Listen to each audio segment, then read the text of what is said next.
आजकल जो चर्चा में है उसका नाम है अशोक खरात। अशोक खरात एक एस्ट्रोलॉजर है जो कि महाराष्ट्र के नासिक के पास एक मीरा गांव में रहता है। वह मीरा गांव में उसका मंदिर है और वहीं उसका एक फार्म हाउस है। दोस्तों, ये नाम और ये शख्स इस समय इतना मशहूर है कि इसके बारे में हर कोई जानता है। और ये इसने ऐसा एक काम किया है जो उम्मीद से परे है। इसने सबको पीछे कर दिया है, आसाराम बापू, राम रहीम, उनको पीछे कर दिया है।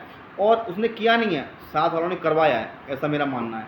जो करने वाले हैं वो भी नाबालिग नहीं है, बच्चे नहीं हैं। जो करवाने वाले हैं वो भी नाबालिग बच्चे नहीं हैं। वो भी समझते हैं हमारे साथ क्या हो रहा है। कोई बेहोश नहीं है, कोई लेटा हुआ नहीं है। जो भी कुछ हो रहा है अच्छी मुद्राओं में हो रहा है, यानी अच्छी तरीके से हो रहा है।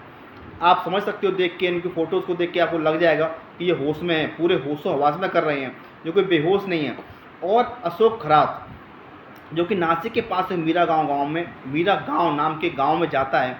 और गांव में जाने के बाद वहाँ 17 एकड़ ज़मीन खरीदता है। आज से 15-16 साल पहले वहाँ जाता है, वहाँ रहने लगता है। वहीं अपना एक फार्म हाउस और एक भगवान शिव का मंदिर बनाता है। मंदिर बनाने के बाद वहाँ मंदिर में वो शिवरात्रि पर आए दिन भगवान शिव के प्रोग्राम होते रहते हैं। इससे वहाँ आसपास के लोग जाने आना शुरू कर देते हैं। लोग वहाँ अपना हाथ दिखाने लगते हैं, यानी कि वही ज्योतिष विद्या कि हमारा भविष्य कैसा था, हम पहले कैसे थे। वो कहता है कि मैं सबका भविष्य अच्छा कर दूंगा, तुम्हें सारे लोगों से बाहर निकाल दूंगा, तुम्हें जॉब लग जाएगी, तुम आगे बढ़ जाओगे, तुम प्रोग्रेस करोगे लाइफ में, तुम अच्छी एजुकेशन करोगे, तुम अच्छे पद पाओगे। यानी ऐसे प्रलोभन देने के बाद वह आए दिन महिलाओं को, लोगों को उसके पास जाने की रुचि हो गई, यानी लोग जाने लगे और उसका नाम धीमे धीमे बढ़ने लगा।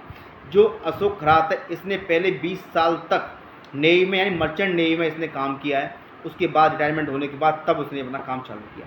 दोस्तों, अच्छा खासा काम चल रहा था। इसके यहाँ आए दिन लेडीज़ और पुरुष आते थे, लेकिन इसके यहाँ एक बार्ड बॉय, यानी कि वो ऑफिस बॉय जो काम करता था, इसने उसकी वाइफ के साथ भी कुछ इसने ऐसे बदतमीजी वाला काम कर दिया। उसने चिढ़ के उसने इसकी ऑफिस में एक कैमरा लगा दिया, हिडन कैमरा।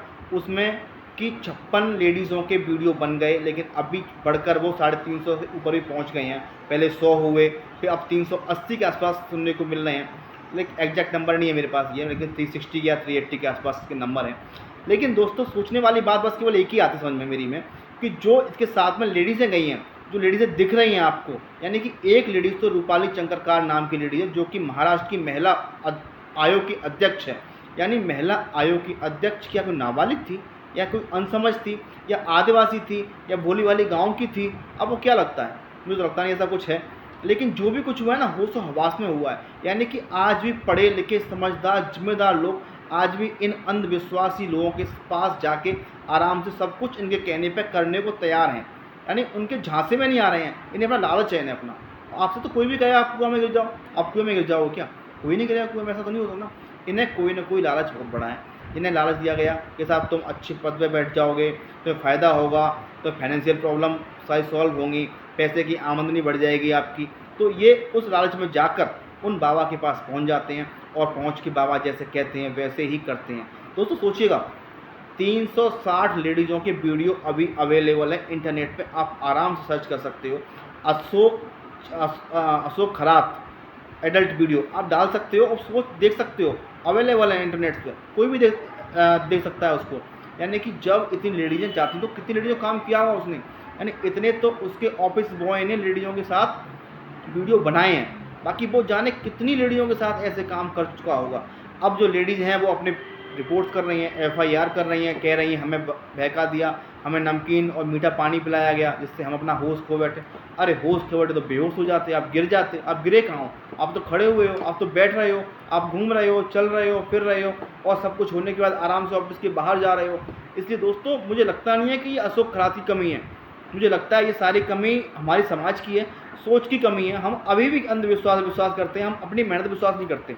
हमें अपनी मेहनत से आगे नहीं बढ़ना है, हमें किसी की कृपा से, हमें किसी की दया से, हमें किसी की दृष्टि से, हमें किसी के आशीर्वाद से, या मगर कुछ भी करने से हमें लगता है कि हमारे सारे काम अच्छे बन जाएंगे। दोस्तों, ऐसा कभी कुछ होने वाला नहीं है। आप लोग अवेयर बनिए, और दूसरे बाबाओं को दोष देने की बजाय अपने घर में, अपने आसपास, या फिर खुद अवेयर होइएगा, तभी आपका काम बनने वाला है। नहीं तो आपकी साथ ऐसा कोई भी बाबा, मौलवी, संत, गुरु, ये आए दिन ऐसे काम होते रहेंगे। इनमें विश्वास बिल्कुल भी करने की ज़रूरत नहीं है। उसी में आपकी और हम सब की भलाई है। और ये लोग ऐसे ही पैसे से मलाई खाते रहेंगे, और महिलाओं के साथ ऐसे उल्टे सीधे काम करके मज़े लेते रहेंगे। अब आप उन्हें जेल भेज दीजिएगा, उन्हें फांसी दे दीजिएगा, लेकिन जितने लोगों के साथ उसने किया या उन्होंने करवाया उनकी इज्जत लौट के आएगी। चलो उन्होंने करवा दिया, लेकिन उनके जो वीडियो बन गए हैं जो लोग देख लेंगे, उनकी इज्जत कभी समाज में बन पाएगी या वो अपनी नज़रों में कभी उठ पाएंगे? जो तो लगता नहीं कभी ऐसा हो पाएगा, जो तो ऐसा उम्मीद होती नहीं कभी हो पाएगा। दोस्तों अभी जो अशोक खरात जो है इसको अभी जेल में बंद कर दिया गया, यानी कि नासिक कोर्ट ने इसको अभी 3 दिन की पेरोल भेजा गया है, यानी कि पूछताछ के लिए बंद किया गया है। इसको कार्रवाई इसके ऊपर हो रही है, अच्छी खासी मार पिटाई भी हुई है, साथ में बदतमीजी मतलब काफ़ी खातर अच्छी हो रही है साथ में, क्योंकि जैसे लोग कर्म करते हैं उनको सज़ा मिलती है, जो जैसा कर्म करता है उसको उससे भी खराब सज़ा मिलती है उस काम की, लेकिन लोग भूल जाते हैं कि शायद सज़ा ऐसी मिलेगी, हमें नहीं मिलेगी। वो सोचते रहते हैं कि हम कर रहे हैं, हमें कोई देख नहीं रहा है, कोई ना कोई देख रहा है। और लेकिन जिन महिलाओं ने किया है उन्होंने भी गलत किया है, मेरी नज़रों में 100% गलत किया है। वो जानबूझ के उन्होंने किया है, उन्हें अपने लालच में किया है। कोई महिला नाबालिग नहीं है, कोई महिला बच्ची नहीं है, किसी महिला की उम्र 20, 25, 30 से कम नहीं है। आप सोचिएगा इतनी उम्र में आप मैच्योर नहीं हो पा रहे तो कब मैच्योर हो पाओगे? आपके साथ कोई भी कुछ भी कर जाएगा, आपको पता ही नहीं कुछ भी कि आपके साथ क्या हो रहा है। दोस्तों अगर आपको मेरी वीडियो ख़राब लगी हो मुझे कमेंट कीजिएगा, अच्छी लगी हो तो मुझे बताइएगा। दोस्तों जय हिंद, जय भारत।